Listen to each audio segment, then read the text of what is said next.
Bab 10, Part 1076-1085. Leon memandang kakak laki-laki kedua Fu Fengxue, lalu ke kakak laki-laki keempat yang kelopak matanya bergerak-gerak liar, dan tersenyum lembut. Saya tahu, terima kasih kakak laki-laki keempat atas hadiah yang murah hati. Sebagai seorang junior, jadilah patuh dan ikuti instruksi kakak kedua. Lakukan. Dia percaya bahwa kakak laki-laki kedua tidak akan berbohong kepadanya, dan dia juga sangat penasaran di dalam hatinya, harta macam apa yang disembunyikan oleh kakak laki-laki keempat yang sombong ini. Yin Laoxi tampak putus asa, dan duduk di depan Zuba dengan sikap dekaden, bersandar di kursi seperti genangan lumpur. Adapun kakak laki-laki kelima yang kekar, dia duduk di sebelah Leon. Senyuman tipis muncul di wajahnya yang kusam. Dia tidak tahu apakah itu karena dia melihat Yin keempat menyusut atau karena dia tidak bersama seniornya kakak sejak lama. Hubungan antara berkumpul bersama, atau akhirnya bertemu dengan adik junior yang legendaris. Saat ini, pintu kamar dibuka lagi. Nafas dingin masuk. Yin Laoxi, yang tadinya putus asa dan bersandar di kursi seperti lumpur, langsung duduk tegak, lalu melihat ke pintu dengan ekspresi memujanya. Zuba, yang tertidur di sampingnya, langsung menjadi energi. Bahkan Tu Bei yang membosankan memandang wanita yang masuk dari pintu dengan penuh semangat saat ini. Wanita itu mengenakan gaun panjang berwarna cian yang menggambarkan sosok tanpa celah, namun wajahnya terlalu biasa, begitu biasa sehingga sulit dipercaya bahwa pemilik sosok sesempurna itu akan berpenampilan seperti ini. Namun, tidak ada seorang pun yang terlihat kecewa. Kak, panas atau tidak? Bagaimana kalau aku mengipasimu? Yin Laoxi berdiri lebih dulu, mengambil kipas angin dan melangkah maju untuk mengipasi wanita itu dengan rajin. Hanya melihat ekspresi wanita itu, dia segera berhenti. Kakak, Zuba, Tu Bei, dan bahkan Leon juga berteriak. Hanya Fu Fengxue yang tersenyum pada wanita itu. Wanita itu memandang orang-orang yang hadir, dan ada sedikit kelembutan di matanya yang dingin. Terutama saat dia melihat Leon, kelembutan itu semakin terlihat jelas. Tapi dia tidak berkata apa-apa. Dia langsung berjalan ke kursi yang ditinggalkannya dan duduk. Di mana Laoki? Masih tidak bisa menghubungi. Setelah melirik semua orang, Nalan Qingxuan mengangkat alisnya sedikit. Ya, Fu Fengxue mengangguk. Termasuk Leon, ada 9 kakak laki-laki. Kakak ketiga tinggal di Amerika Utara dan tidak bisa melarikan diri. Kakak keenam tidak nyaman datang ke sini karena statusnya. Hanya Laoki yang tidak memiliki jejak sama sekali. Bahkan kakak laki-laki keduanya, sudah lama tidak ada kabar dari Laoki. Nalan Qingxuan menghela nafas, dengan sedikit kekhawatiran di matanya, tetapi dia segera menyingkirkan kekhawatirannya dan menoleh ke semua orang. Saya telah memanggil semua orang ke sini kali ini untuk memberitahu Anda tentang sesuatu yang penting. Semua orang mulai berbicara. Tuan hilang. Ekspresi semua orang berubah secara dramatis. Hanya Leon yang berkata dengan malas, bukankah normal jika orang tua itu menghilang? Menurut pendapatnya, Pak Tua Long telah hilang sejak dia meninggalkan desa Longyin. Kali ini berbeda dari sebelumnya. Pendeta Tao Xuan pernah mengundang guru untuk melakukan bantuan dengan biaya 3 pil ajaib. Guru mengikutinya ke Gunung Beimang di Zhongshu. Beberapa hari yang lalu, dia juga menghubungi Lao Liu. Hasilnya, baru saja beberapa hari yang lalu, ada kabut tebal di Gunung Beimang. Guru dan Tao Xuan menghilang bersama. Lao Liu secara pribadi membawa orang untuk memeriksanya, dan akhirnya kehilangan 3 orang setelah setengah tenaga. Dia menemukan sebuah pintu jauh di dalam Gunung Beimang, tetapi dia mencoba yang terbaik dan tidak dapat membuka pintu tersebut. dan orang-orang yang dia bawa semuanya tersesat di sana dalam perjalanan pulang. Seseorang melarikan diri, dan dia dihukum oleh atasannya karena ini. Nalan Kingxuan hanya menceritakan apa yang terjadi. Kasino IDN 96. Tepat ketika dia berbicara tentang 3 pil ajaib, dia melirik ke arah Leon. Jelas dia sudah mengetahui keberadaan ketiga pil ajaib itu. Semua orang yang hadir tampak serius. Tidak ada yang menanyakan secara rinci hukuman seperti apa yang akan diterima Lao Liu. Sebagai Lao Liu, bahkan jika dia melakukan kesalahan seperti itu, hal yang paling bisa dia lakukan adalah diskors dan tidak akan ada bahaya lain sama sekali. Sebaliknya, tidak ada kabar tentang tuannya. Leon mungkin tidak tahu seberapa kuat sang master, tapi tidak ada seorang pun di sini yang belum pernah melihat sang master mengambil tindakan, apalagi ada seorang master hebat di samping sang master. Jika keduanya bergabung, siapa yang bisa menyaingi mereka di dunia sekarang ini? Kenapa kamu tiba-tiba menghilang? Apakah ada hubungannya dengan pintu itu? Tapi pintu macam apa itu?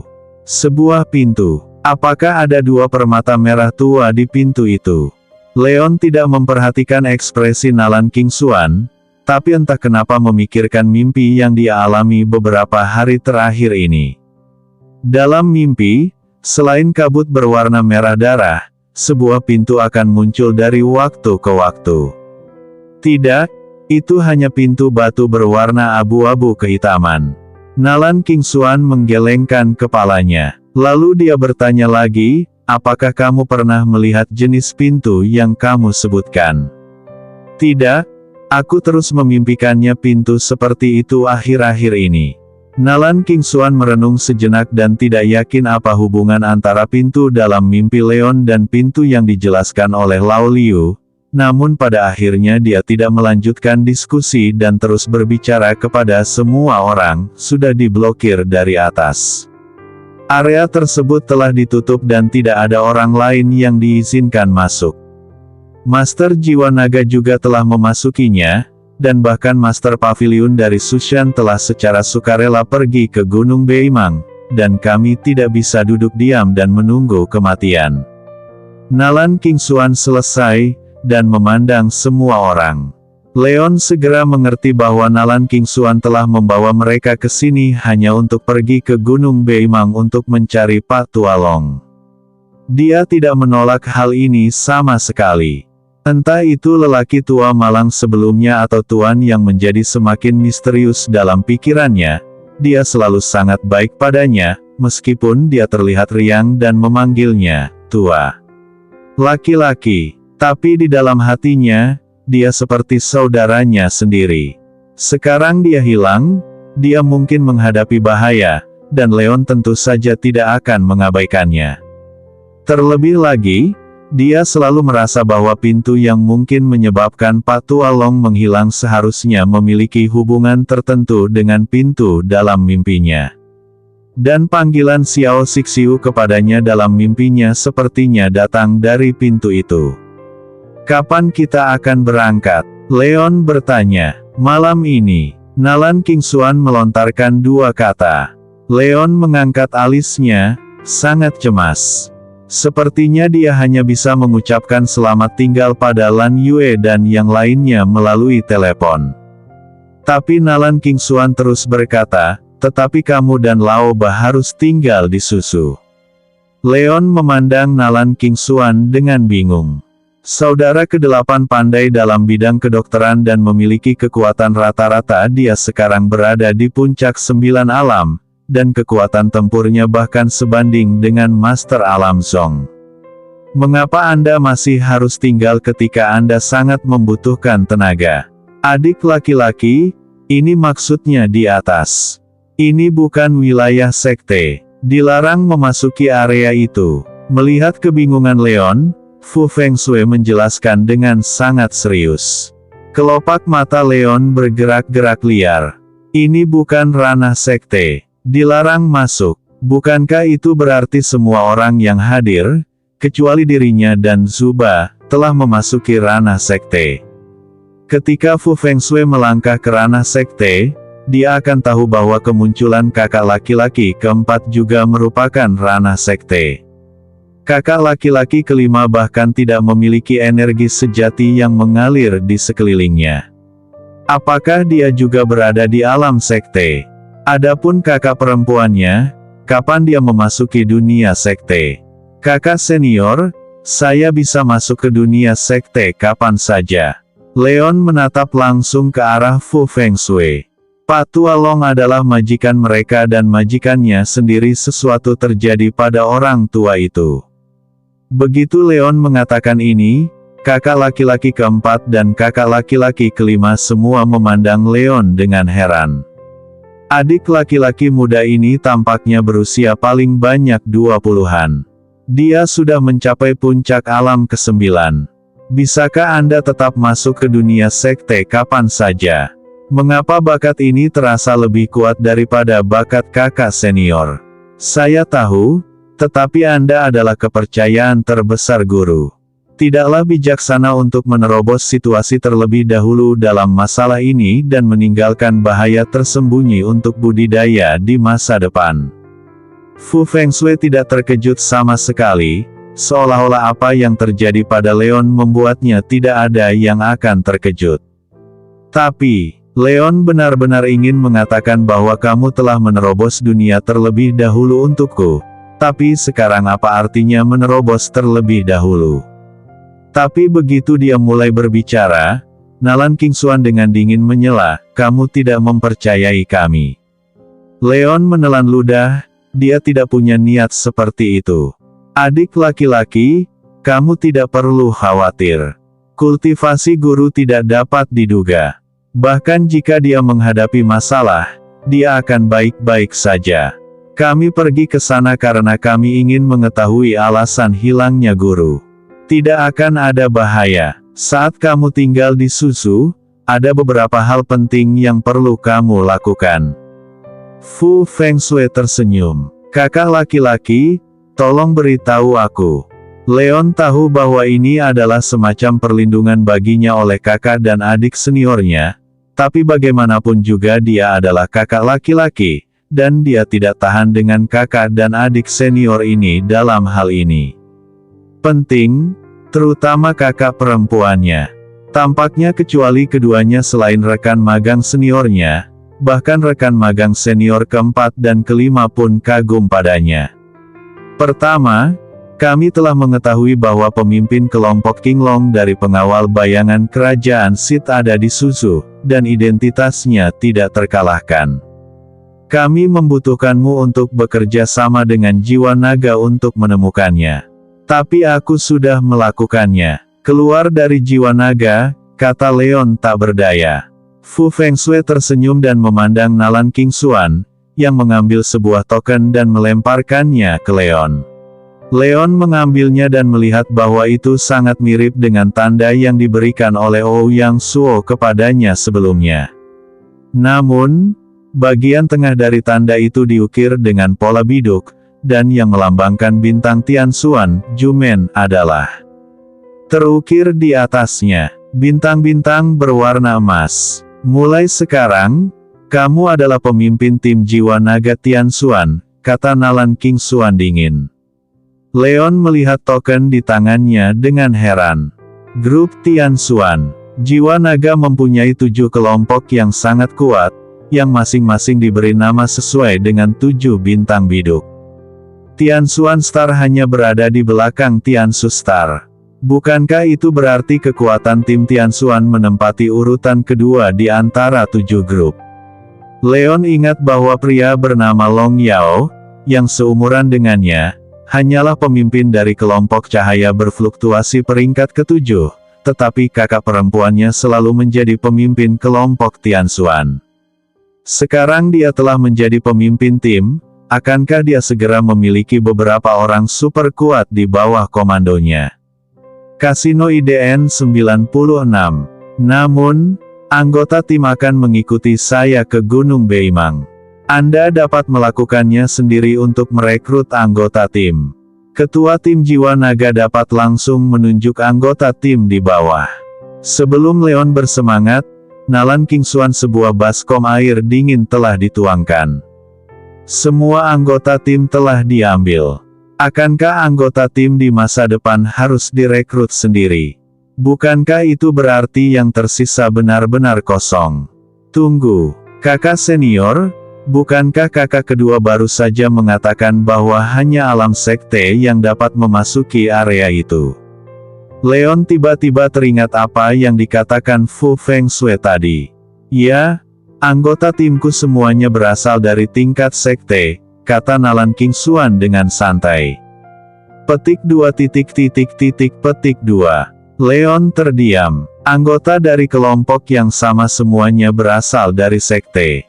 Dia ingat bahwa tim Flashlight Long Yao sepertinya hanya milik sektenya, kekuatan tempurnya begitu besar. Tim Tianxuan menempati peringkat kedua. Berapa banyak master tingkat sekte di tim Tianxu yang menempati peringkat pertama? Tiba-tiba, dia mengerti mengapa sekte seni bela diri tingkat tinggi seperti Sushan Jianghe harus melakukan sesuatu sesuai dengan aturan sekuler. Negara ini telah menyembunyikan tim dengan kekuatan tempur yang unggul. Bagaimana kekuatan biasa berani menimbulkan kekacauan?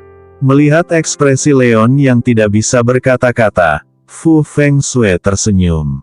Dia ingin memberitahu Leon bahwa meskipun anggota tim kakak perempuan senior semuanya adalah orang-orang kuat di sekte, totalnya hanya ada 3 orang terkait. Namun pada akhirnya, Fu Fengxue tidak berkata apa-apa, dia hanya ingin melihat kemana perginya Tianxuan, kelompok yang telah memberikan prestasi besar untuk Long Teng, di bawah kepemimpinan Leon. Aku baru saja mengatakan itu hal pertama. Faktanya, selama bertahun-tahun, kakak senior telah mencari King Long dari penjaga bayangan. Jika ini bukan keadaan darurat, tidak akan butuh waktu lama untuk menemukan orang ini. Sekarang ini masalah ini diserahkan padamu. Kamu harus berbuat lebih banyak.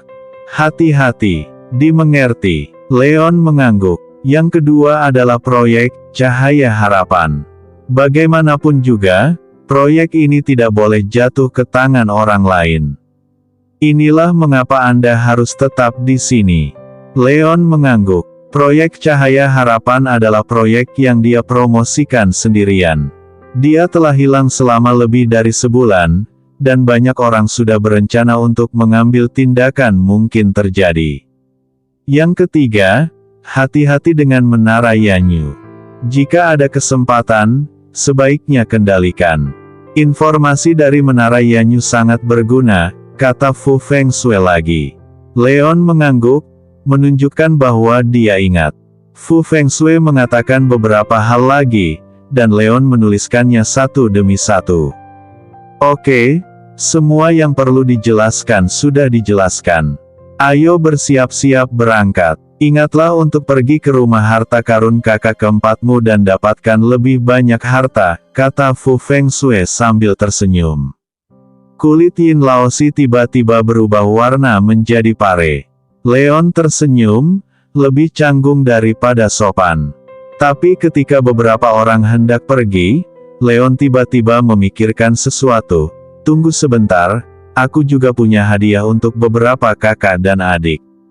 Saat dia mengatakan itu, Leon mengeluarkan sebuah kotak hitam dari ranselnya, membuka kotak itu di depan semua orang. Ketika kotak itu dibuka, semua orang segera merasakan energi spiritual agung memenuhi udara. Zuba yang duduk di sebelahnya tanpa melakukan apa-apa, segera berdiri dan melihat isi kotak itu dengan tidak percaya. Apakah ini rumput berpola naga? Mata Zuba hampir keluar dari kepalanya dan dia berkata dengan suara gemetar. Ya, setelah mendengar kata, rumput pola naga, mata semua orang termasuk Nalan Kingsuan membeku. 6 daun, sudah 600 tahun. Seru Zuba lagi. Total ada 7 tablet. Saya sudah meminum 1. Leon tersenyum dan menjelaskan dengan singkat situasi yang dia temui di pulau itu. Adik laki-laki, keberuntunganmu memang luar biasa. Pantas saja auramu begitu penuh. Ternyata kamu mengambil harta karun jenius ini. Bagus sekali, Fu Fengxue tertawa. Begitu Leon masuk, dia merasakan aura Leon sangat agung, seperti lautan luas. Berdasarkan pemahamannya tentang Leon, auranya tidak akan terlihat dalam keadaan normal Leon. Kenapa aku tidak bisa menekan energi sebenarnya di tubuhku? Haha, ini memang hal yang bagus. Apakah ini untuk kita? Yin Laozi juga memandangi dedaunan yang berangsur-angsur berubah menjadi merah menyala dengan mata cerah. Yah, masing-masing kakak laki-laki harus meminum satu pil, tapi hati-hati saat meminumnya. Jika pil itu tidak ditekan oleh kolam dingin pada saat itu, aku mungkin sudah meledak sejak lama. Leon mengangguk. Haha, sama-sama. Yin Laozi tertawa dan mengambil kotak itu terlebih dahulu. Fu Fengxue dan Nalan Qingxuan tidak sopan, dan mengambil barang mereka satu demi satu. Dengan kepribadian mereka tidak mau mengambil keuntungan dari adik laki-laki mereka, tapi kali ini mereka pergi ke Gunung Beimang dan ada banyak krisis. Jadi mereka dapat memperkuatnya sedikit lagi. Budidaya hanya sedikit, belum lagi, rumput berpola naga ini meningkatkan lebih dari sekedar sedikit budidaya. Khusus untuk Nalan Qingxuan, yang berdedikasi untuk mengasah pedangnya tetapi tidak dapat mengikuti kultivasinya, ini adalah bantuan yang tepat waktu. Ilmu pedangnya telah mencapai tingkat yang sulit dicapai oleh orang biasa, tetapi budidaya Zenki-nya tidak pernah mampu mengimbanginya. Sepotong rumput berpola naga ini cukup untuk meningkatkan kekuatan tempurnya beberapa tingkat. Bukankah ini memanfaatkan adik laki-lakiku? Tu Bei, kakak laki-laki kelima, adalah satu-satunya yang merasa sedikit malu. Apa yang baru saja dia berikan adalah ginseng berusia 1000 tahun, yang dia dan Laozi temukan selama perjalanan mereka selama bertahun-tahun. Sulit ditemukan, dan bagi para pejuang, ini adalah harta karun yang langka, tetapi dapat dibandingkan dengan ini sepotong rumput pola naga. Bangunlah, tapi itu terlalu jauh. Bagaimanapun, kondisi kehidupan rumput pola naga sangat keras, tidak seperti ginseng. Haha, kakak kelima, kita semua satu keluarga. Ada apa dengan kakak muda? Kakak muda, kamu boleh mengambil rumah hartaku, kita semua adalah keluarga, jadi jangan sopan. Senior Yin tertawa. Oke, Leon mengangguk. Sudut mulut Yin Laozi bergerak-gerak, dan dia hanya mengucapkan kata-kata sopan. Bagaimana dia bisa mendengarkan nada bicara Leon dan benar-benar berencana untuk membersihkannya? Kakak kelima, kakak keempat benar, kita semua adalah satu keluarga, tidak perlu terlalu blak-blakan. Leon berkata pada Tu Bei lagi. Saat itulah Tu Bei mengambil sepotong rumput berpola naga. Leon mengalihkan perhatiannya ke Zuba lagi. Ini adalah tonik yang bagus untukmu, tapi ini racun bagiku. Aku tidak ingin mati muda, jadi sebaiknya aku menyimpannya sendiri, adik kecil. Zuba menggelengkan kepalanya dengan tegas. Tingkat kultivasinya terlalu rendah, dan dia tidak akan berani memakan harta karun seperti itu. Jika Anda benar-benar mencoba memakannya, hanya akan ada satu akibat, tubuh Anda akan meledak dan mati. Singkirkan. Leon ingin mengatakan sesuatu lagi, tapi Fu Fengxue berbicara lagi. Apa yang dikatakan Zuba benar. Hanya Master Alam Zong, atau mereka yang telah mencapai level tertinggi di bidang tertentu, yang berani mengambil hal semacam ini mereka mengambilnya. Faktanya, bahkan dengan fisik Leon, jika bukan karena penindasan Hantan, tidak akan ada cara untuk bertahan hidup. Leon tidak berkata apa-apa lagi, dia menyimpan 2 lembar daun yang tersisa dan berpikir untuk memberikannya kepada kakak laki-laki lain yang belum pernah dia temui di masa depan. Anak ketiga ada di Amerika Utara dan tidak membutuhkan benda ini. Anak keenam sama dengan anak kedelapan. Benda ini tidak ada gunanya bagi mereka. Sedangkan untuk anak ketujuh, tidak perlu mengkhawatirkannya. Anak itu memiliki keberuntungan yang lebih baik daripada orang lain.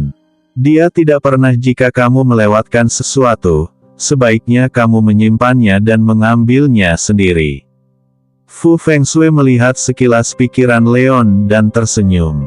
Leon mengangkat alisnya, tidak menyangka kakak kedua bisa membaca pikirannya seperti ini, dan mengangguk ringan. Semua orang menyingkirkan rumput pola naga dan bersiap untuk berangkat. Leon menghentikan Fu Fengshui sendirian. Kakak kedua, bagaimana kondisi Abu sekarang? Dia tidak lupa bahwa Shadow membawa Abu ke menara Fengshui, tapi tidak ada kabar yang datang. Dia sangat baik. Dia akan segera turun gunung untuk menemuimu. Dia pasti akan memberimu kejutan besar. Terima kasih, kakak kedua. Leon mengucapkan terima kasih dengan tulus. Dia percaya bahwa kejutan besar kakak laki-laki kedua pasti merupakan kejutan besar. Haha, kita semua adalah satu keluarga. Sekarang kita kehilangan kontak. Oke, hati-hati. Suzu tidak damai akhir-akhir ini. Fu Fengshui menepuk bahu Leon dan melangkah pergi. Suzu memang tidak damai akhir-akhir ini. Jika dia tidak merasa Leon lebih kuat dari sebelumnya, dia tidak akan bisa pergi dengan pikiran tenang. Hanya saja hilangnya tuannya begitu aneh sehingga mereka harus buru-buru mencari tahu kebenarannya. Jika tidak, sesuatu akan terjadi pada seluruh Soaring Dragon. Siapakah kakak ke-8, kakak ketiga, kakak ke-6, dan kakak ke-7? Setelah semua orang pergi, Leon menghampiri Zuba dan bertanya sambil menghela nafas. Kakak-kakak seniornya semuanya sangat kuat dalam kultivasi. Dia sangat penasaran seperti apa kakak-kakak senior yang tidak muncul di sini. Hehe, kamu akan mengetahuinya saat itu. Oke, kamu harus segera kembali. Grup Xingyao mengalami banyak masalah akhir-akhir ini. Nona Yuruo dan Lan Yue tidak akan mampu mengatasinya akhir-akhir ini. Zuba menyerah. Oke, Leon telah menghilang selama lebih dari sebulan dan tidak tahu bagaimana situasi saat ini. Dia berbalik dan meninggalkan halaman tanpa bersikap sopan kepada Zuba. Langit menjadi gelap gulita. Di bangunan kuno bergaya barat dengan sejarah lebih dari 300 tahun di kota tua Suzu, Simen Qingshan, mengenakan gaun putih, duduk di posisi yang sama dengan tempat duduk Sentong. Di sebelah kirinya adalah Sangguan Yinglin berbaju merah, dan di sebelah kanannya adalah seorang lelaki tua berambut abu-abu. Identitas orang tersebut adalah Liu Mingyu, Ketua Bank Mingyu, diikuti oleh Dong Mingzu, Ketua Konsorsium Dong, Zhang Bolun, Ketua Konsorsium Dong. Konsorsium Tianjin Gang, Li Wanhua, Ketua Grup Teknologi Jiushu Wanhua, Wang Bo, Ketua Konsorsium Boya, dan Gu Bei, perwakilan keluarga Gu. Kecuali Gu Bei dan Simen Qingshan, 6 orang lainnya semuanya adalah raksasa dari bekas kamar dagang Sunan. Hanya saja Sentong telah meninggal, Simen Qingshan telah menggantikan Sentong, dan Gu Bei telah berpartisipasi dalam pesta rakus ini atas nama keluarga Gu. Pesta yang rakus, inilah nada yang ditetapkan oleh Simen Qingshan untuk pertemuan ini. Lebih dari setengah tahun telah berlalu sejak di balik layar, Sentong dihasut untuk bergabung dengan kamar dagang Sunan untuk menyerang konsorsium Bintang Cemerlang. Semakin mereka menargetkan konsorsium Bintang Cemerlang, semakin banyak Simen Qingshan dan yang lainnya menemukan teror konsorsium Bintang Cemerlang. Sebagai perusahaan unicorn dengan nilai pasar di atas 1 triliun, konsorsium Shining Star sendiri memiliki latar belakang yang sangat kuat. Konsorsium yang telah berdiri lebih dari 20 tahun ini memiliki landasan yang sangat kokoh. Tapi ini saja tidak cukup untuk membuat kamar dagang Sunan bekerja sekuat tenaga. Selain beberapa raksasa yang hadir di sini, kamar dagang Sushan juga memiliki banyak anggota konsorsium. Seluruh kamar dagang menyumbang hampir sepertiga kekayaan susu. Dapat dikatakan bahwa di susu, tidak ada konsorsium yang dapat bersaing sendirian. Namun tidak ada yang menyangka bahwa hanya dalam 1 atau 2 tahun, bos di balik Shining Star Financial Group akan benar-benar menghubungi begitu banyak grup keuangan kaya, dan bahkan menyatukan lebih dekat grup keuangan kaya ini di sekitarnya, sehingga meletakkan dasar bagi akuisisi mereka masalah besar. Bahkan sahabatnya Shen Tong meninggal dalam prosesnya. Bahkan dengan ketidakberdayaan Simon Qingshan, dia merasakan sakit kepala. Tapi semua ini sudah berlalu. Setelah upaya bersama selama beberapa hari ini, mereka akhirnya menyelesaikan pendapatan dari sebagian besar saham konsorsium Xingyao. Selanjutnya, akan ada pesta rakus untuk membentuk konsorsium Xingyao. Saudari Yinglin, mari kita tunjukkan kepada semua orang hasil dari upaya kita baru-baru ini. Simon Qingshan duduk di kursi utama dan berkata sambil tersenyum kepada Sangguan Yinglin di sebelahnya. Saat ini, Sangguan Yinglin mengenakan gaun kasa berwarna merah, rok kasa yang sangat tipis, dan kulit putihnya yang menjulang tinggi. Bahkan pria seperti Simon Qingshan yang lebih menyukai gadis kecil pun harus mengakui bahwa Sangguan Yinglin memang cantik. Tubuhnya dipenuhi dengan vitalitas muda seorang gadis dan suasana tahun-tahun wanita dewasa. Perpaduan sempurna antara tahun dan vitalitas. Wanita seperti itu telah melajang selama lebih dari 20 tahun. Saya tidak tahu apakah itu kesedihan atau keberuntungan pria. Sangguan Yinglin tersenyum, mengeluarkan dokumen dari tas yang dibawanya, berdiri sendiri, dan menyerahkannya kepada beberapa orang yang hadir. Totalnya ada 8 salinan, dan setiap orang, termasuk dia, memiliki 1. Hanya saja dia dan Simon Qingshan sudah membaca dokumen tersebut dan tidak menyentuhnya, sedangkan yang lain asyik membaca dokumen yang ada di atas meja. Dokumen tersebut mencatat pengalaman masing-masing dalam mengakuisisi konsorsium Bintang Cemerlang, serta beberapa konsorsium lainnya. Informasi akuisisi, tetapi bos konsorsium tersebut tidak memenuhi syarat untuk duduk di sini sekarang. Ketika mereka mencapai akhir, murid semua orang menyusut. 53,1%. Seluruh kamar dagang Sunan sebenarnya mengakuisisi 53,1% saham konsorsium Shining Star. Bukankah itu berarti kamar dagang Sushan tidak hanya menjadi pemegang saham terbesar Shining Star Financial Group, tetapi juga memiliki hak kendali mutlak atas Shining Star Financial Group? Ini sudah menjadi ritme menyapu bersih semua saham individu di pasar Star Financial Group. Liu Mingyu tersenyum, Dong Fangzhu tersenyum, Zhang Bolun, Li Wanhua, dan Wang Bo juga tertawa. Ekuitas yang diperoleh kali ini bahkan lebih baik dari yang mereka harapkan. Menurut perkiraan mereka sebelumnya, merupakan suatu kebetulan jika dapat mengakuisisi lebih dari 40% ekuitas. Pada saat itu, rapat dewan akan diadakan atas nama pemegang saham utama untuk mencopot ketua saat ini Yurin dari jabatannya. Posisi dan menggantinya dengan salah satu dari mereka. Maka mulai berpartisipasi dalam proyek Cahaya Harapan.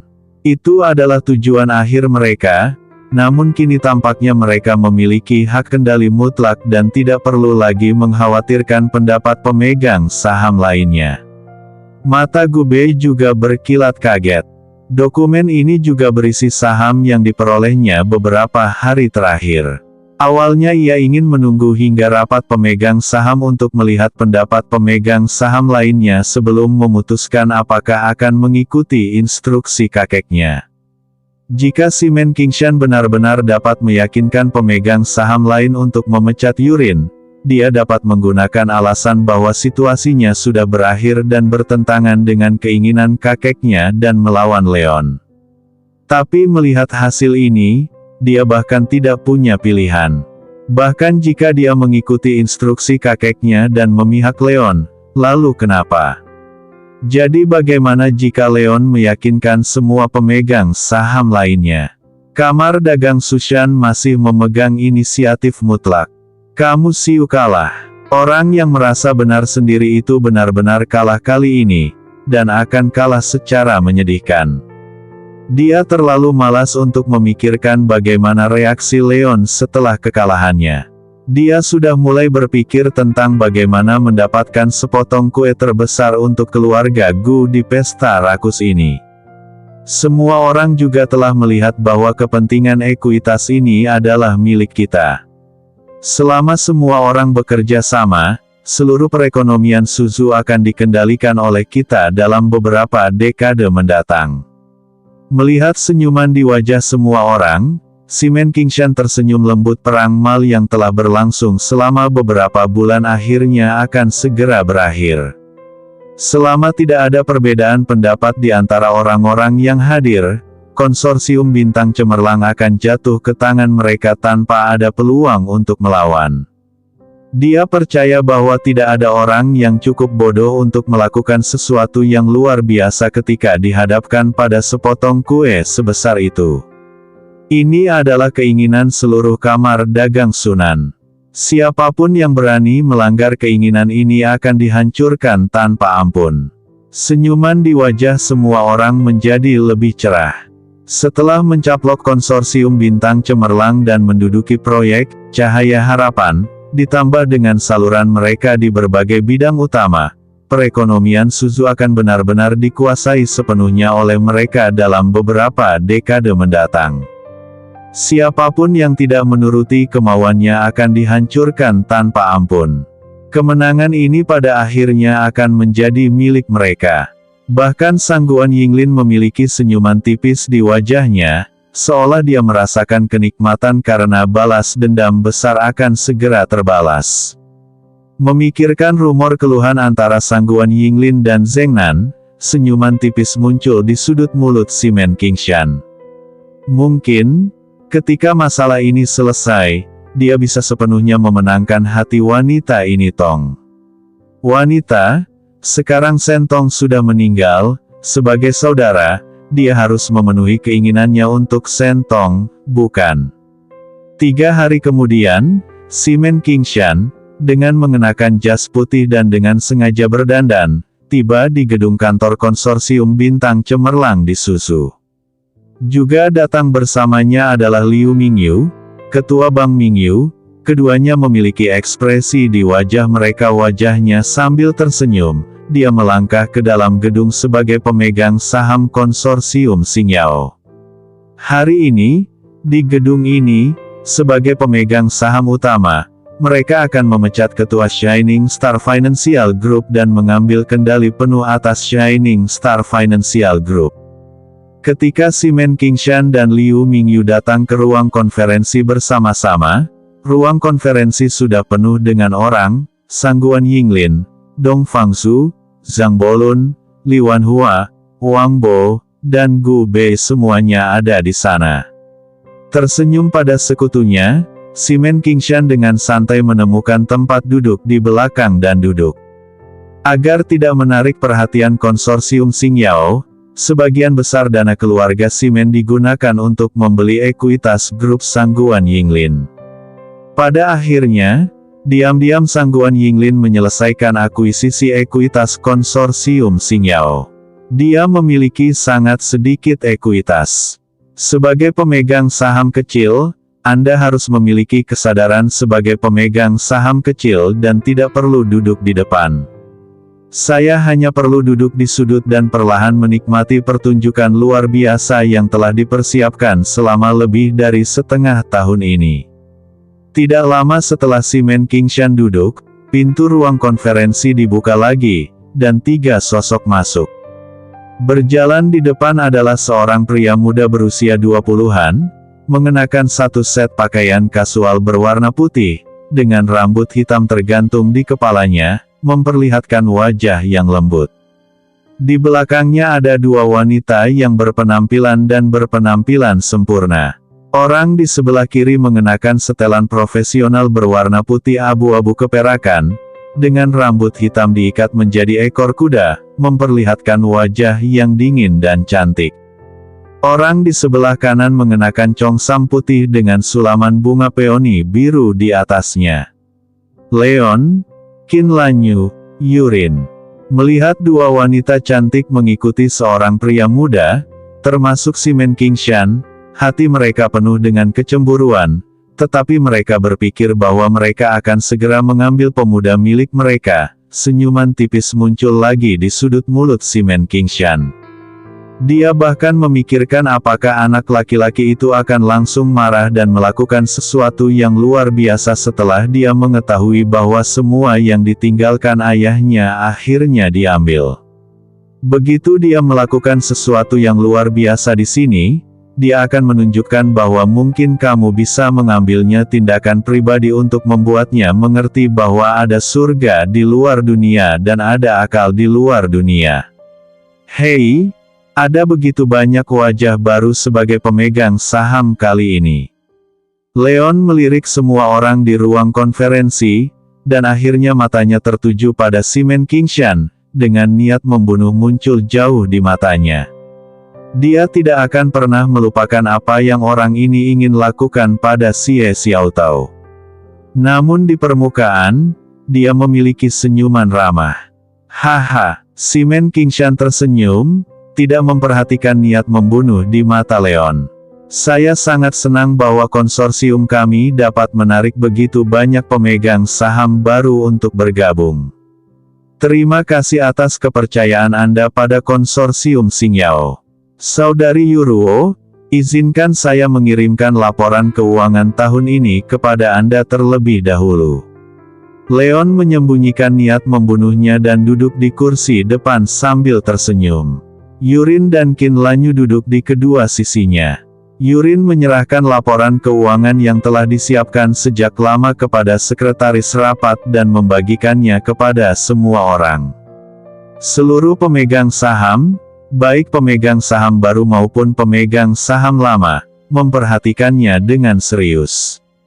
Hanya Simon Qingshan yang duduk malas di belakang, matanya terus-menerus mengamati Kinlanyu dan Yurin.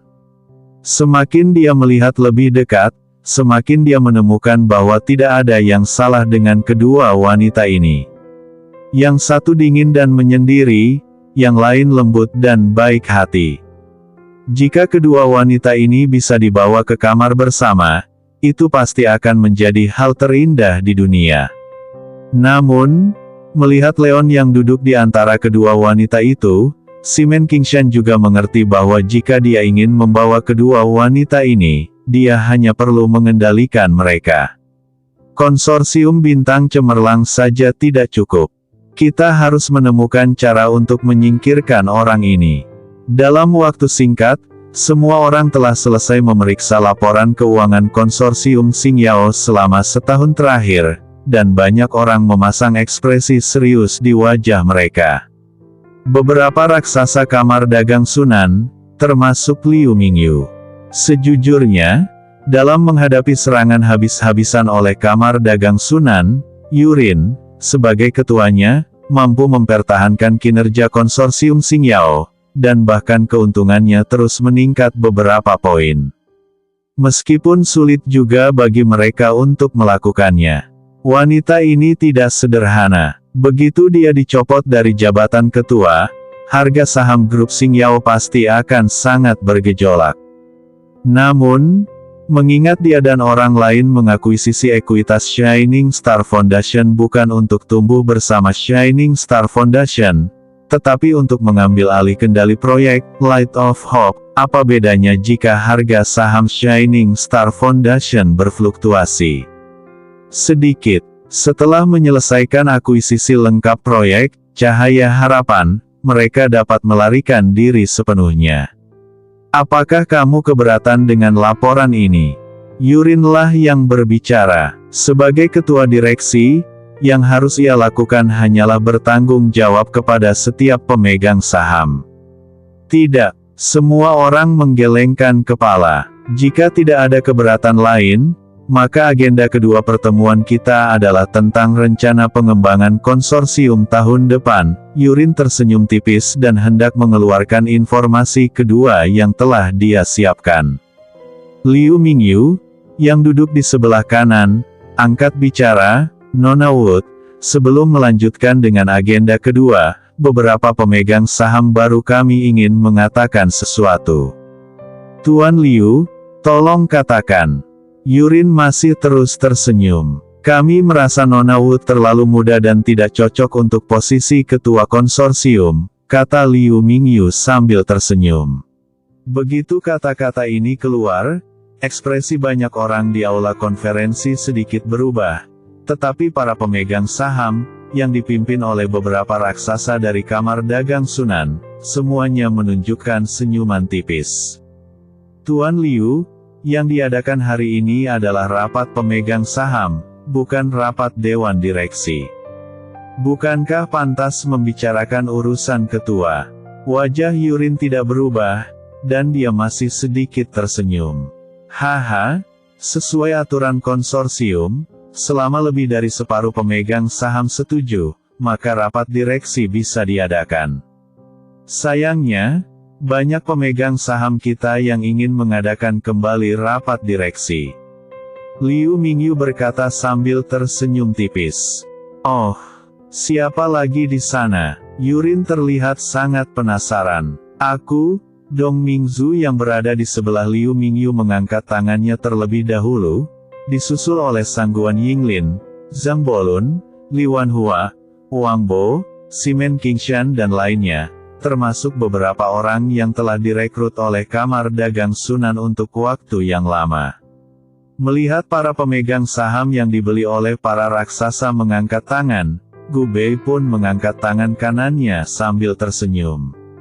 Mereka semua memandang Yurin dan yang lainnya sambil tersenyum, tetapi yang tidak mereka duga adalah bahwa bahkan dalam keadaan seperti itu, ekspresi Yurin tidak banyak berubah, dan dia hanya membenamkan kepalanya saat menuliskan nama semua orang. "Saya baru saja menghitung ekuitas di tangan Anda. Ini menempati total 46% saham konsorsium Xingyao. Ini belum mencapai tahap mengadakan rapat dewan, jadi proposal ini tidak valid."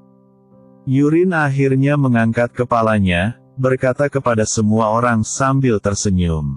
"Tidak mungkin." Simen Qingshan yang pertama berteriak. Menurut perhitungan mereka 3 hari lalu, sudah melebihi 50%. Mereka bahkan menarik 2 pemegang saham kecil dalam 2 hari terakhir. 43. "Jika kamu tidak percaya padaku, kamu dapat melihat informasi struktur pemegang saham," kata Yurin sambil sedikit tersenyum. Semua orang yang mengangkat tangan mengeluarkan ponsel mereka dan mulai memeriksa informasi pemegang saham. Ketika mereka melihat semua informasi pemegang saham, wajah kelompok orang ini menjadi sangat menarik. Yang duduk di sana, Sangguan Yinglin di sebelah Yue, matanya dipenuhi rasa heran. Beberapa hari yang lalu, Simen Qingshan dan partainya mengadakan pertemuan. Saat itu, mereka menghitung bahwa mereka telah mengakuisisi total 53,1% ekuitas konsorsium Star, yang mana 53,1% dimiliki oleh Sangguan Yinglin sendiri. Sebagian besar dana berasal dari keluarga Simen. Agar tidak menarik perhatian konsorsium Xingyao, Simen Qingshan bisa mengakuisisi grup Sangguan Yinglin dengan harga yang sangat tinggi, sehingga Sangguan Yinglin memiliki cukup dana untuk menangani konsorsium Xingyao. Pada akhirnya, ia memegang 16,3% saham, namun kini, informasi pemegang saham menunjukkan bahwa ia hanya memegang 3% saham. 13,3% lainnya ditransfer ke nama Leon. Ya, mereka membacanya dengan benar. Sebagian besar saham Sangguan Yinglin telah dialihkan ke Leon. Apakah dia gila? Di antara semua orang, dia memiliki kebencian yang paling dalam terhadap Star Financial Group. Orang-orang ini semua mengetahui keluhannya terhadap Zheng Nan, pendiri Star Financial Group. Dengan kebenciannya pada Zheng Nan, bagaimana dia bisa mentransfer ekuitas yang akhirnya dia beli kepada putra Zheng Nan? Kecuali, dia tidak membenci Zheng Nan sama sekali. Kebenciannya terhadap Zheng Nan selalu disamarkan. Ketika mereka memikirkan kemungkinan ini, ekspresi semua orang menjadi sangat menarik. Untuk menelan grup keuangan Xingyao kali ini, masing-masing dari mereka mengalokasikan dana dalam jumlah besar. Termasuk keluarga Simen, mereka menginvestasikan hampir semua dana yang dapat mereka gunakan. Rencana awalnya adalah menggunakan rantai modal besar ini untuk menarik sejumlah uang guna mengisi lubang yang ditinggalkan oleh penggalangan dana mereka sebelumnya setelah mengambil alih konsorsium Starlight, tapi sekarang, semuanya sudah berakhir. Ekuitas gabungan semuanya hanya 43%. Sebaliknya, Leon sendiri memiliki 51% saham dan memiliki kendali mutlak atas seluruh konsorsium Shining Star. Dalam keadaan seperti itu, apalagi memecat ketuanya dan mencoba mengambil kendali konsorsium Bintang Cemerlang, akan sulit bagi mereka untuk keluar meskipun mereka menginginkannya. Wajah Simen Qingshan muram, dan matanya tertuju pada Sangguan Yinglin. Dia tidak pernah menyangka bahwa seluruh kamar dagang Sunan, termasuk keluarga Simen, akan dimanipulasi secara kejam oleh wanita ini. Pemikiran macam apa yang membuatnya menyamar selama lebih dari 20 tahun? Para raksasa kamar dagang Sunan tidak dapat lagi mendengarkan apa yang dikatakan Yurin selanjutnya. Mereka hanya tahu bahwa masing-masing dari mereka berada di ujung tanduk dan telah kehilangan sejumlah besar likuiditas industri yang awalnya mereka miliki dirampas. Mereka tidak mempunyai kekuatan untuk melawan.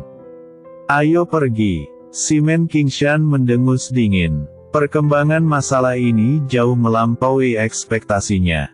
Sekarang situasi keseluruhan telah diputuskan.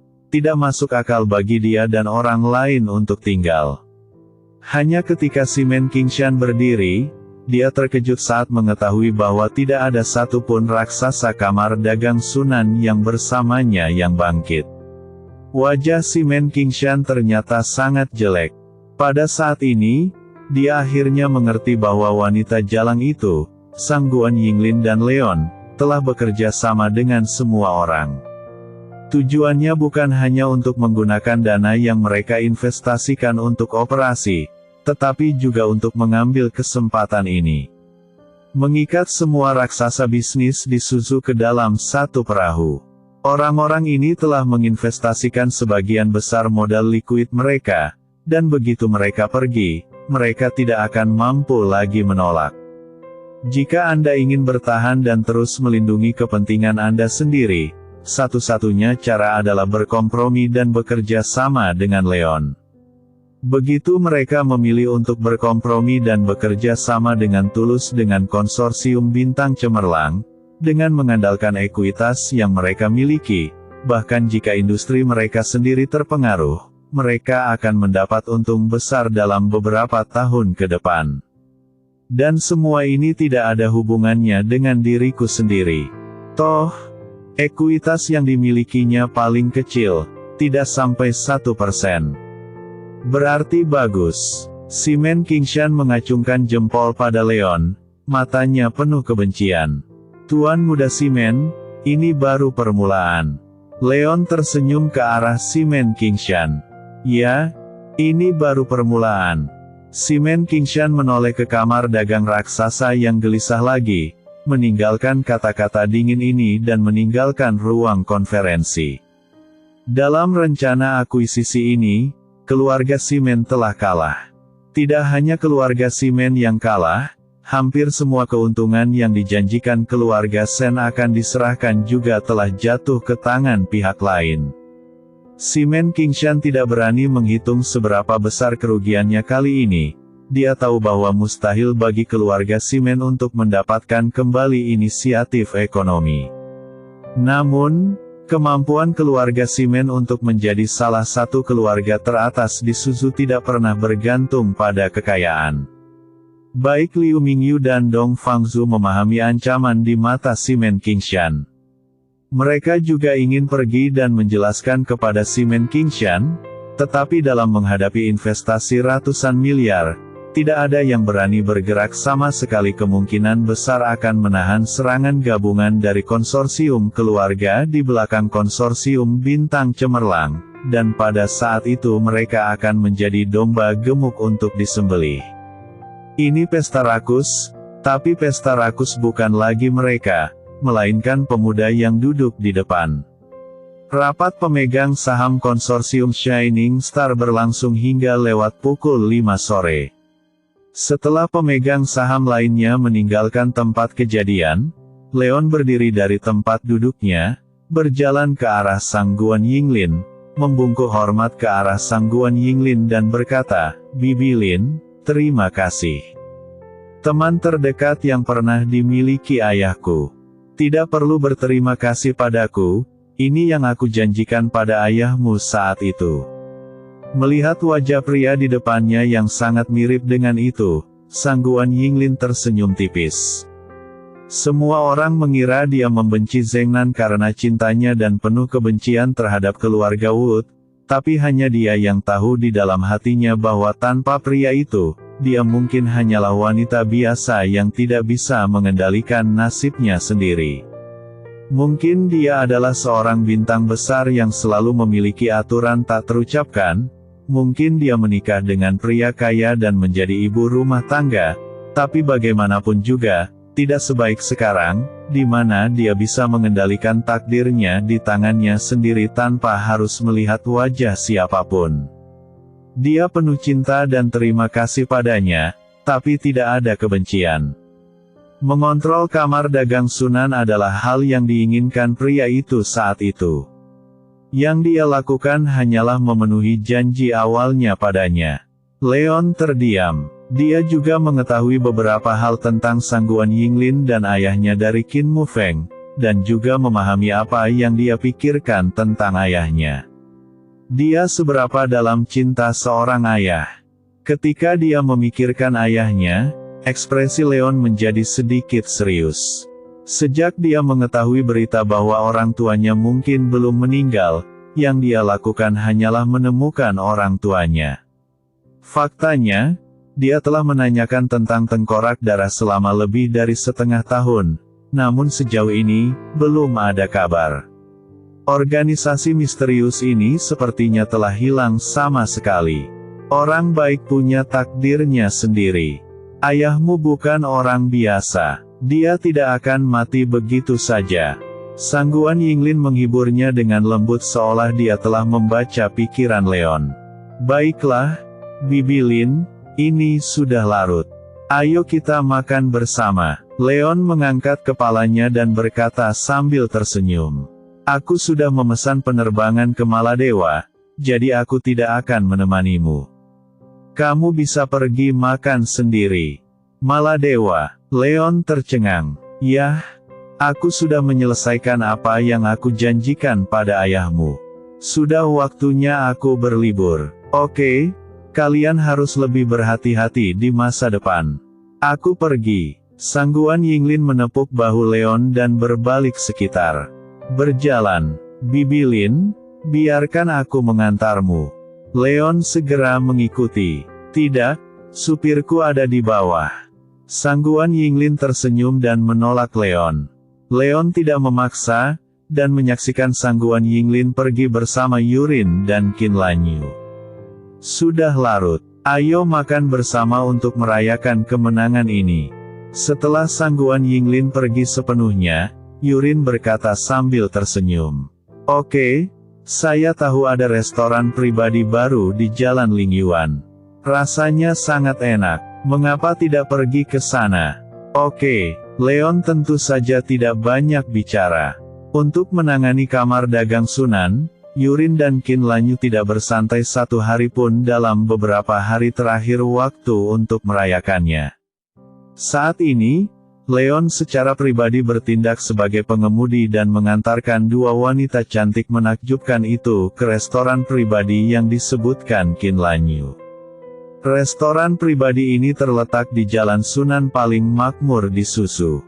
Begitu mereka memasuki pintu, ketiganya langsung menerima tatapan iri yang tak terhitung jumlahnya, terutama para pelanggan pria yang duduk di lobi untuk makan. Baik itu Qin Lanyu atau Yurin, mereka berdua adalah wanita cantik terbaik. Mampu memenangkan salah satu wanita cantik ini sudah dianggap sebagai berkah di dunia, tapi sekarang wanita cantik super mengikuti pria ke kiri dan ke kanan. Berjalan dari belakang, ini terlalu cemburu. Banyak juga yang penasaran dengan identitas seperti apa yang mampu dimiliki pria ini dalam memimpin dua wanita cantik tersebut. Nona Qin. Saat manajer restoran melihat Qin Lanyu, dia berlari keluar bar dan menyapanya secara pribadi. Manajer Liu, apakah ada kamar pribadi?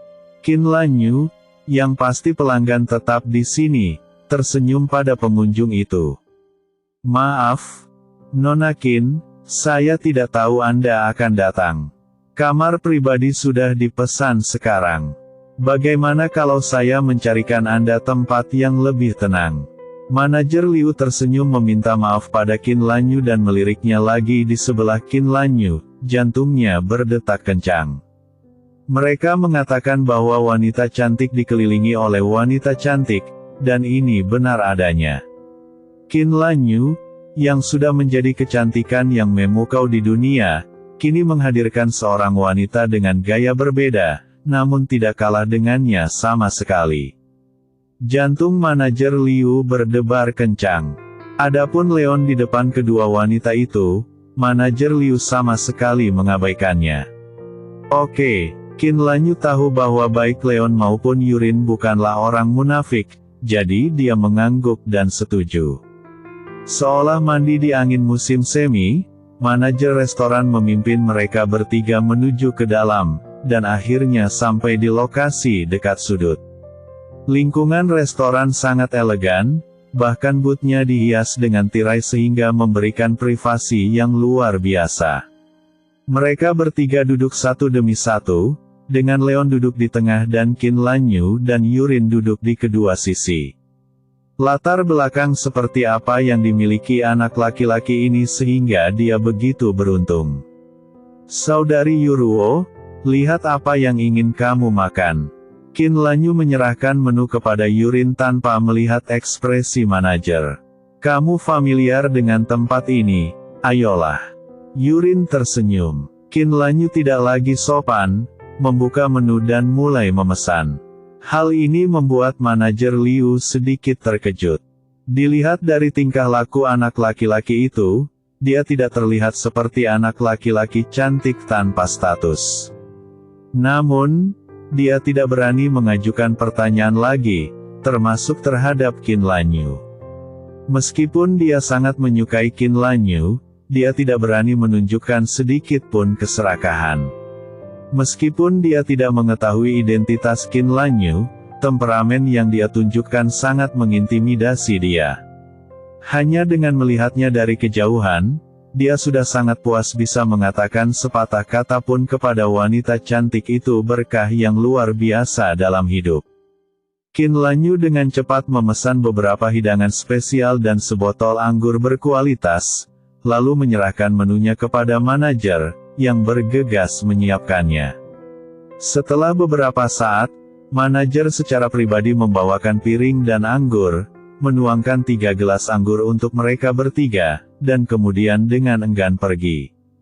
Tapi sebelum pergi, dia melihat lebih dalam pada Yurin dan Qin Lanyu. Bahkan ada keinginan untuk bertukar tempat dengan Leon. Terima kasih kepada Tuo Lanyu, manajer restoran akan melayani kita secara pribadi. Ayo, minum. Leon tersenyum dan memimpin dalam mengambil gelas anggur. Qin Lanyu memutar matanya ke arah Leon, dan Yurin mengerucutkan bibirnya dan tersenyum, tetapi mereka juga mengambil gelas anggur dan mendentingkannya. Rasa hidangan pribadinya sangat enak, dan mereka bertiga memakannya dengan penuh semangat. Mereka minum wine dan mengobrol, terlihat seperti anak muda biasa di sekitar mereka. Di tengah makan, seorang pria tampan mengenakan setelan Armani putih dan Vacheron Constantin datang di bawah kepemimpinan manajer kepada Leon tiba-tiba berhenti di depan meja yang berisi 3 orang. Melalui tirai tembus pandang, pria itu melihat sekilas Qin Lanyu yang duduk di dalam. Sebelum manajer dapat berbicara, pria itu sendiri telah membuka tirai dan masuk. "Nona Qin, saya tidak menyangka kita akan bertemu lagi. Sungguh takdir." Pria itu menjentikkan pergelangan tangannya yang mengenakan Vacheron Constantin dan tersenyum bangga pada Qin Lanyu. Qin Lanyu mengerutkan kening. Dia bertemu pria ini terakhir kali dia datang ke sini untuk makan. Dia datang untuk mengobrol dengannya dan menginginkan informasi kontaknya. Pada akhirnya, Qin Fang, yang melindunginya, mendorongnya keluar dia lagi kali ini. Sebelum Qin Lanyu dapat berbicara, pria lain masuk. "Lao Jiang, temanmu." "Ya," pria bernama Jiang tersenyum. "Karena kita adalah temanmu, ayo berkumpul." Kotaknya besar sekali dan kita hanya ada sedikit. Sangat sepi. Pria yang mengikuti kemudian melihat ke arah Yurin di sisi lain dan merasakan itunya seluruh hatiku ingin melompat keluar dari dadaku. Bagaimana bisa ada wanita secantik itu di dunia ini? "Nona Qin, bagaimana menurutmu? Bertemu adalah takdir, dan bisa bertemu lagi adalah takdir yang besar. Mengapa kamu tidak meminta kedua temanmu untuk pergi ke kotak bersama kami? Mendapatkan satu teman lagi juga akan memberimu teman lain." Jalan keluar. Pria bernama Jiang meminjam seekor keledai untuk naik ke atas dan berkata sambil tersenyum tipis. "Ya, Nona Qin, hari ini Lao Jiang menegosiasikan kontrak besar senilai puluhan juta, dan hasilnya ratusan ribu. Tidak adil jika tidak membunuhnya." Pria yang mengikuti Jiang, pria di belakang pria bermarga Jiang, meletakkan tangannya di bahu pria bermarga Jiang dan berkata kepada Qin Lanyu dengan antusias. Tampaknya dia sedang mengolok-olok pria bernama Jiang, namun nyatanya, dia menunjukkan betapa luar biasa pria bernama Jiang itu setiap saat. Pria bernama Jiang juga tersenyum tersirat. Sepertinya komisi ratusan ribu bukanlah apa-apa baginya. Kelompok orang ini semuanya adalah elit kerah putih, masing-masing dengan gaji tahunan lebih dari 1 juta, dan mereka semua lajang. Hobi terbesar mereka adalah minum-minum dan menjemput gadis-gadis keindahan berkelas. Jika tidak bertemu, perhentian berikutnya adalah pergi ke bar. Siapa sangka begitu dia masuk, dia akan bertemu dengan 2 wanita cantik-cantik. Berdasarkan pengalaman masa lalu mereka, jika menyangkut hal ini, meskipun pihak lain tidak tergerak, mereka akan penasaran. Bagaimanapun, undian acak bisa menghabiskan biaya ratusan ribu, yang bukan sesuatu yang bisa dilakukan orang biasa. Asalkan penasaran dengan mereka, banyak sekali cara memikat hati wanita. Sangat disayangkan setelah pembicaraan hari ini, mereka berdua menemukan bahwa tidak satu pun dari 2 wanita yang hadir menunjukkan rasa ingin tahu. Wanita berjubah putih itu bahkan tidak melihat ke arah mereka. Wanita bernama Qin itu juga kedinginan. "Tidak, kita hampir selesai makan." Keduanya sedikit malu, seolah-olah mereka tidak menyangka bahwa meskipun mereka berdua tampil begitu sempurna, wanita ini tetap acuh tak acuh. "Baiklah, kalau begitu aku tidak akan mengganggu Nona Qin dan teman-temannya saat mereka sedang makan." Cara yang paling umum digunakan untuk menjemput gadis gagal. Demi menjaga keanggunannya, pria bernama Jiang tidak mengganggu lagi mengatakan sesuatu kepada Qin Lanyu dan menarik tangannya. Temannya keluar dari tirai dan membawa yang lain ke dalam kotak yang telah disediakan tidak jauh dari situ. Namun, untuk beberapa alasan yang tidak diketahui, mereka tidak menutup pintu kotak, dan bahkan volume percakapan sengaja dibuat keras. Isi percakapannya adalah tentang berapa banyak uang yang dihasilkan si Fulan bulan lalu, dan siapa-siapa.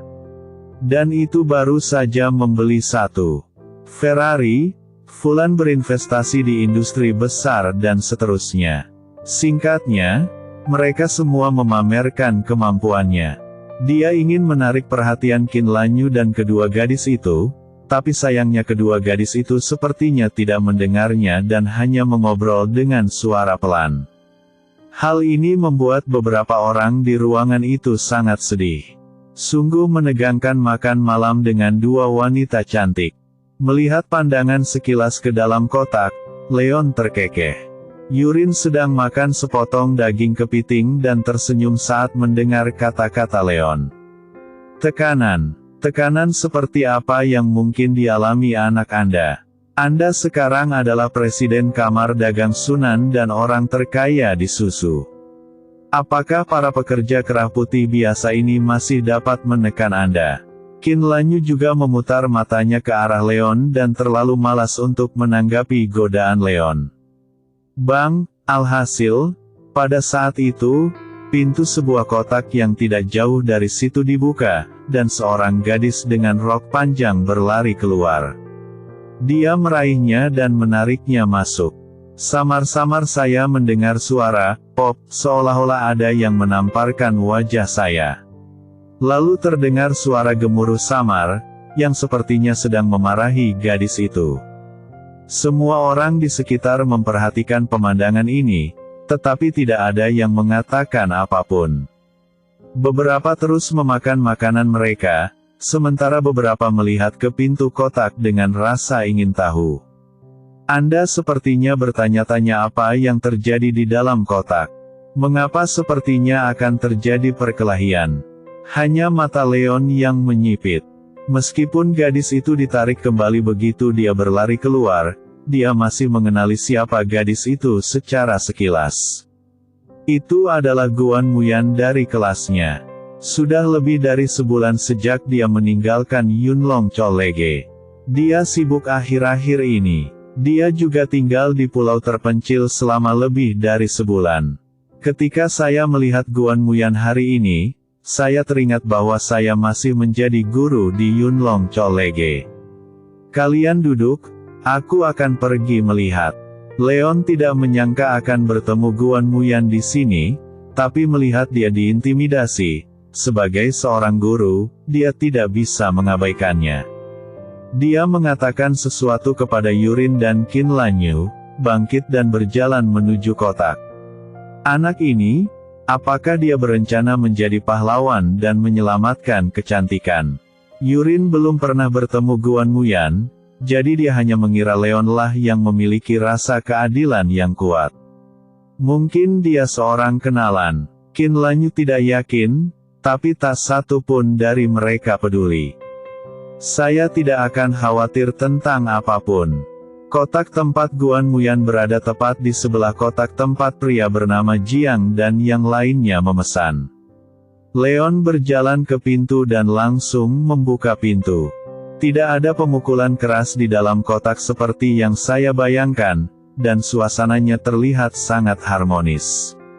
Sepasang suami istri parubaya sedang mengobrol dan tertawa dengan seorang pria berusia 30-an, sementara Guan Muyan sedang duduk di sebelah pria tersebut, dengan kepala tertunduk, menutupi separuh wajahnya dengan satu tangan, dan mengepalkan tinjunya rat-rat dengan tangan lainnya, nadinya lurus. Risiko, jelas berusaha menahannya. Ketika Leon membuka pintu, kecuali Guan Muyan, 3 orang lainnya di dalam kotak semuanya menoleh dan melihat ke atas. Siapa kamu? Melihat Leon bukanlah seorang pelayan di restoran, pria parubaya itu berkata dengan tidak senang. Guan Muyan juga melihat ke atas saat ini. Ketika dia melihat Leon, ada ekspresi tidak percaya di matanya. Kemudian dia melompat dari tempat duduknya dan jatuh di bawah tatapan terkejut dari 3 orang lainnya memeluk Leon. Guru, selamatkan aku. Setelah mengatakan ini, Air mata dingin jatuh dari mata Guan Muyan. Leon bingung. Selamatkan kamu. Apakah orang-orang ini masih bisa menculik Anda? Tapi ini tidak terlihat seperti penculikan, bukan? 3 orang di dalam kotak juga terlihat bingung. Apakah orang ini guru Guan Muyan? Setelah sadar kembali, ekspresi marah muncul di wajah pria paruh baya itu. Dia menamparkan meja, berdiri, menunjuk ke arah Leon dan meraung, "Lepaskan putriku sekarang." Petik 2 tanda tanya petik 2. Leon memandang pria itu dengan heran. Tentu saja dia putriku. Pria paruh baya itu mendengus dingin. Karena dia adalah putrimu, mengapa kamu meminta bantuanku? Leon berkata dengan tenang. Ini urusan keluarga kami dan tidak ada hubungannya denganmu. Pria paruh baya itu jelas tidak ingin Leon terlibat dalam masalah ini, jadi dia mendengus lagi. Muyan adalah muridku, dan urusan muridku adalah urusanku. Leon berkata dengan dingin. Dia dapat melihat bahwa Guan Muyan telah sangat dirugikan. Mendengar pernyataan tulus Leon, Guan Muyan tergerak hatinya. Memikirkan semua yang telah terjadi selama sebulan terakhir, dia menangis lebih sedih lagi. Latar belakang keluarganya lumayan. Kakeknya masih menjadi pejabat tinggi saat itu.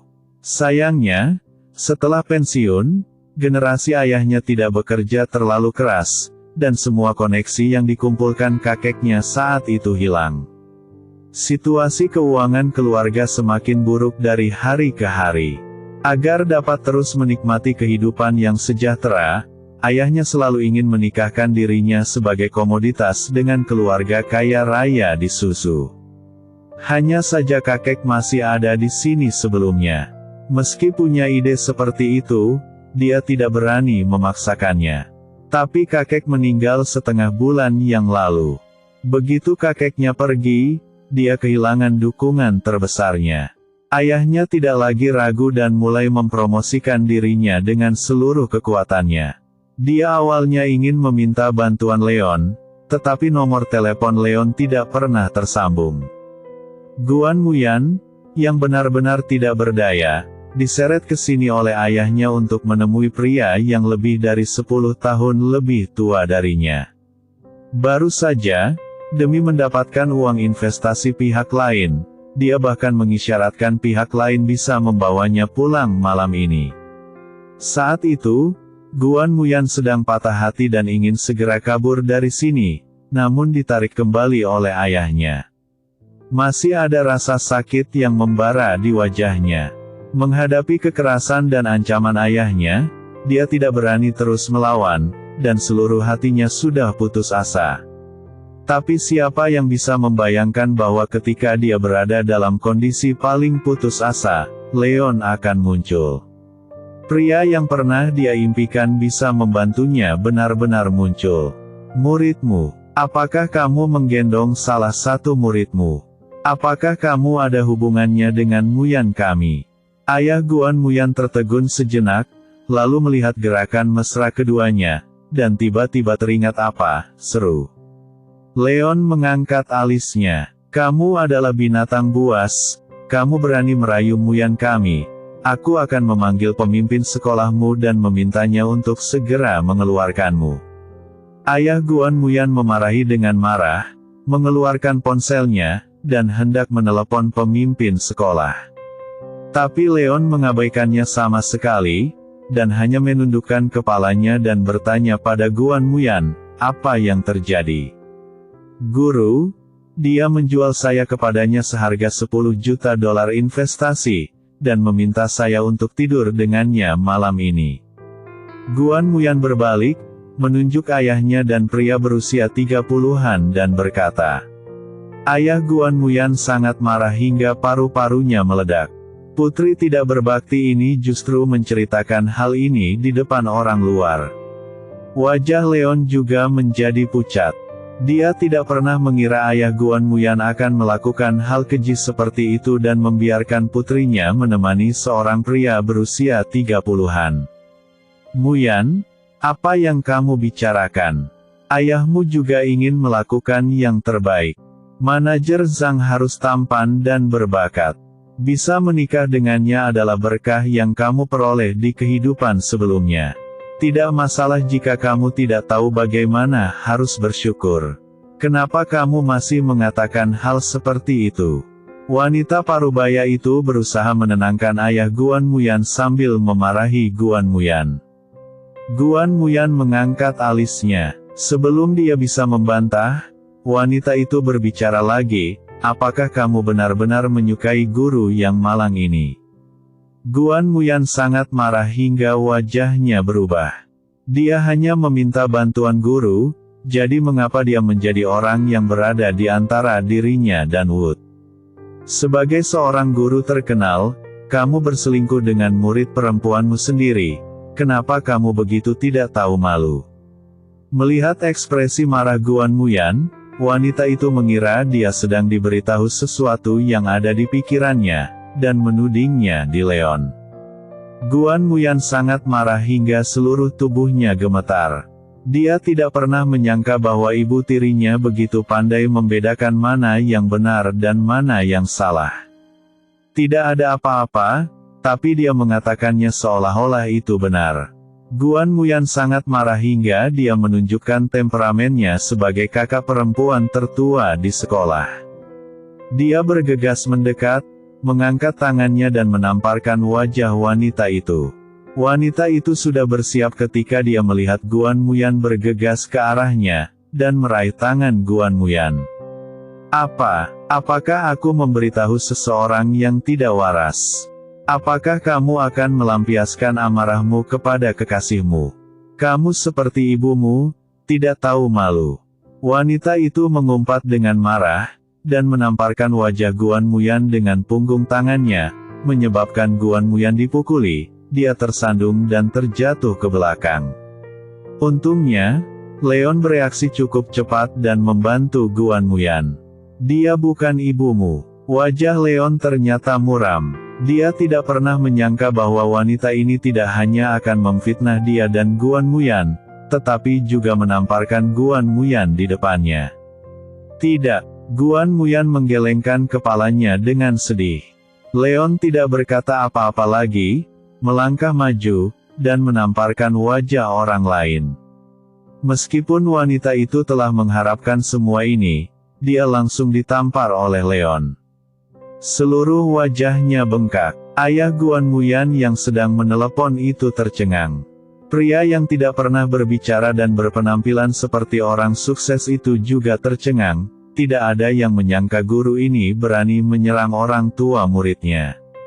Pintu kotak tidak tertutup. Ada gerakan besar. Sekelompok besar orang berkumpul di luar. Pria bernama Jiang dan orang lain yang mengundang Qin Lanyu untuk makan bersama juga keluar oleh adegan ini. Hanya tinju Guan Muyan yang terkepal erat, dan dia tidak pernah merasa lega seperti saat ini. Kamu berani memukulku. Tahukah kamu siapa kakakku? Wanita itu jelas tidak menyangka pria ini akan berani menyerangnya jalan. Muyan, gurunya ada di sini. Lakukan saja sesukamu. Leon mengabaikannya dan hanya berkata pada Guan Muyan. Mata Guan Muyan berbinar. Dia mengerti maksud Leon. Tanpa ragu-ragu, dia berbalik dan bergegas menuju wanita itu. Ekspresi wanita itu berubah, mengira Guan Muyan akan menamparnya lagi, dan dia dengan cepat mengangkat tangannya untuk melindungi kepalanya, tetapi Guan Muyan mengangkat kakinya dan menendang perutnya, menjatuhkannya ke tanah lagi. Seluruh orang itu seperti singa kecil yang gila, berlari ke arah wanita itu dan meninju serta menendangnya. Dia sudah terlalu lama ingin melakukan ini. Berhenti, ayah Guan Muyan terpana dengan pemandangan ini. Dia tidak pernah menyangka bahwa seorang guru terkenal akan menghasut murid-muridnya untuk memukuli ibu tirinya. Ketika wanita itu berteriak, dia sadar dan hendak melangkah maju untuk menekan tombol pada Muyan, tetapi sosok Leon menghentikannya. Tuan Guan, saya pikir kita harus membicarakan Muyan dengan baik. Leon menatap mata ayah Guan dan berkata dengan dingin. Bicaralah tentangmu, keluar dari sini sekarang, atau aku akan memanggil polisi. Raung ayah Guan Muyan. Panggil polisi. Saat polisi datang, maukah kamu memberitahu mereka bahwa kamu menjual putrimu demi kemuliaan? Leon mencibir. Ekspresi Pastor Guan berubah. Nak, aku menyarankanmu untuk berhenti ikut campur dalam urusan orang lain. Pada saat ini, pria yang diam itu berbicara, ternyata suaranya sangat dingin. Hanya dalam waktu singkat, Guan Muyan yang memamerkan tingkah laku kakak tertuanya di sekolah, telah memukuli ibu tirinya yang kejam hingga hidungnya memar dan wajahnya bengkak, serta ia berteriak berkali-kali. Tetapi ketika dia mendengar suara pria itu, Guan Muyan sepertinya memikirkan sesuatu, dan dia tidak berani terus memukulinya, jadi dia berlari ke belakang Leon dan bersembunyi. Leon juga mengarahkan pandangannya pada pria itu. Pria itu tingginya sekitar 1,8 meter, dia mengenakan kemeja putih di tubuh bagian atas dan celana panjang hitam di tubuh bagian bawah, dia memiliki kacamata berbingkai emas di wajahnya. Dia telah duduk di sana sebelumnya dan tidak berbicara tentang konflik antara kedua pihak. Dia awalnya berpikir bahwa dia akan tetap diam. Siapa sangka dia akan tiba-tiba berbicara saat ini.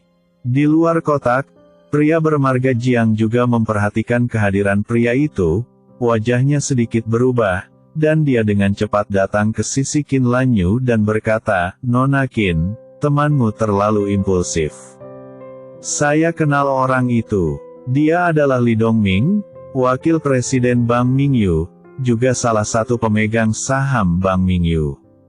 Dia memiliki kekayaan ratusan juta dan memiliki orang-orang di kalangan hitam dan putih di susu. Jika Anda menyinggung perasaannya, tidak akan ada konsekuensi yang baik. Bank Mingyu. Qin Lanyu tercengang. Ya, ini adalah bank swasta terbesar kami di susu, dengan dana yang sangat kuat, tapi Nona Qin tidak perlu khawatir. Saya juga punya urusan bisnis dengannya. Jadi kami dianggap kenalan. Saya akan pergi dan menjadi perantara untuk teman Anda. Pria bernama Jiang itu mengangguk, akhirnya bersemangat bisa lebih dekat dengan Qin Lanyu. Dia juga memberi isyarat kepada Qin Lanyu bahwa dia dapat membantu mereka dalam hal ini. Lebih baik tidak menggunakannya. Qin Lanyu menunjukkan ekspresi aneh dan menolak, kebaikan, pria bernama Jiang. Ah! Bukankah itu temanmu? Aku menyinggung Li Dongming. Dengan karakter Li Dongming, jika tidak ada yang menengahi, pasti akan ada masalah besar. Pria bermarga Jiang memandang Qin Lanyu dengan sedikit kebingungan. Mengapa kamu merasa tidak peduli sama sekali? Tidak apa-apa, anak muda. Kadang bersikap impulsif bukanlah apa-apa. Pada saat ini, Yurin di samping terkekeh. Pria bermarga Jiang itu semakin bingung. Tadi dia mengira hubungan mereka bertiga sangat baik, tapi sekarang sepertinya bukan itu yang dia bayangkan nak, dan mereka hanya ingin memanfaatkan Li Dongming energi untuk membunuhnya dengan tanganmu. Memikirkan hal ini, pria bernama Jiang tiba-tiba merasa gembira. Tonton saja acaranya dulu, lalu ambil tindakan sendiri ketika mereka sudah tidak tahan lagi dan perlu mengambil tindakan sendiri. Pada saat itu, hal itu hanya akan membuat mereka lebih menghargai diri mereka sendiri. Dia tidak menyadari bahwa Yurin diam-diam mengeluarkan ponselnya dan mengirim pesan teks. Saya juga menyarankan Anda untuk tidak memikirkan Guan Muyan lagi. Pada saat ini, Leon juga berbicara. Wow, temanmu sombong sekali. Beraninya kamu mengatakan hal seperti itu kepada Li Dongming. Pria bermarga Jiang itu tertegun. Qin Lanyu dan Yurin hanya tersenyum. Juga tidak berbicara. Wajah Li Dongming di dalam kotak begitu muram hingga dia hampir menitikkan air mata. Nak, tahukah kamu siapa aku? Aku tidak peduli siapa kamu. Aku hanya memberitahumu satu hal. Muyan masih bersekolah. Yang terpenting adalah belajar. Jika kamu benar-benar ingin menikahinya, tunggu. Mari kita bicarakan hal itu setelah dia lulus kuliah, kan? Leon mencibir. Di belakangnya, Guan Muyan memelototi Leon dengan tidak puas. Bahkan jika dia lulus perguruan tinggi, dia tidak akan menikah dengannya. Tapi dia juga mengerti bahwa gurunya membuat alasan untuk dirinya sendiri. Li Dongming tertawa karena marah. Rasanya seperti mendengar lelucon besar.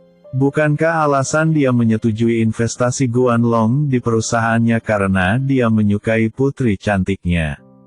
Dia masih muda, cantik, masih bayi, dan fakta bahwa dia adalah cucu dari almarhum lelaki tua membuatnya sangat tertarik. Pada saat dia benar-benar lulus dari perguruan tinggi, hari di mana bunga bakung akan terasa dingin untuk waktu yang lama. Dia bukan orang suci, dan dia tidak berniat membesarkan anak perempuan sebagai seorang istri. Soal apa yang penting belajar, Li Dongming malah mencemooh. Dengan situasi keluarga Guan saat ini, meski Guan Muyan diterima di universitas terbaik dan mendapat gelar tertinggi, berapa banyak uang yang bisa dia hasilkan dalam setahun? Sungguh konyol guru idiot ini menggunakan ini untuk mendidik dirinya sendiri. Aku akan memberimu satu kesempatan terakhir. Keluar dari sini sekarang juga, jika tidak jangan salahkan aku karena bersikap kasar padamu. Li Dongming telah kehilangan kesabarannya dan mendengus dingin pada Leon. Aku tidak tahu bagaimana melakukan hal yang sulit seperti itu. Bagaimana kalau kamu mendemonstrasikannya? Leon mengucapkan mantranya. Ayah dan ibu tiri Guan Muyan tidak tahu harus berkata apa saat ini. Mereka tidak pernah menyangka bahwa guru Guan Muyan begitu sombong dan berani menyuruh Li Dongming tersesat. Temanmu luar biasa. Di luar kotak, pria bernama Jiang bahkan mengacungkan jempol, tapi alisnya penuh ejekan. Dia bahkan merasa bahwa saat ini, bahkan jika dia membujuknya, Li Dongming tidak akan memberinya muka sama sekali dan akan membiarkan anak ini pergi. Jangan menitikkan air mata sampai kamu melihat peti mati itu. Li Dongming mendengus dingin, mengeluarkan ponselnya dan menelepon di depan Leon. Jika kamu benar-benar punya nyali, tunggu saja di sini. Setelah menutup telepon, Li Dongming mendengus dingin ke arah Leon. Ibu tiri Guan Muyan memandang Leon dengan mata penuh kebencian. Dia mendengar orang yang dipanggil Li Dongming, dan orang itu adalah kakak laki-laki Tao di Susu. Li Dongming jelas sangat marah dan ingin menggunakan cara yang paling berdarah untuk membiarkan anak ini tahu tentang Hua-Hua. Mengapa anakmu begitu merah? Saat ini, dia bahkan khawatir Leon akan mengambil kesempatan untuk melarikan diri. Ayah Guan juga menatap Leon dengan dingin. Tidak nyaman untuk memanggil polisi sendiri, jadi biarkan Xiao Li yang menanganinya. Membiarkan Anda mencampuri urusan orang lain dan menjadikan Anda sombong. Inilah harga dari usil. Guan Muyan menatap Leon dengan sedikit cemas, tapi Leon tersenyum padanya dan berkata, "Tidak apa-apa, kita sekarang berada dalam masyarakat yang diperintah oleh hukum." Beraninya dia meminta orang untuk memukulku. Siu, tapi dia tahu bahwa Leon He adalah seorang kultivator yang hebat. Tapi ketika orang lain mendengar kata-kata ini, mereka mengira kepala Leon tersangkut di panel pintu. Meminta seseorang untuk mengalahkanmu, karena Anda telah sangat menyinggung Li Dongming, ini tidak sesederhana memanggil seseorang untuk memukul Anda. Sudah berakhir. Teman-temanmu mungkin akan mati hari ini.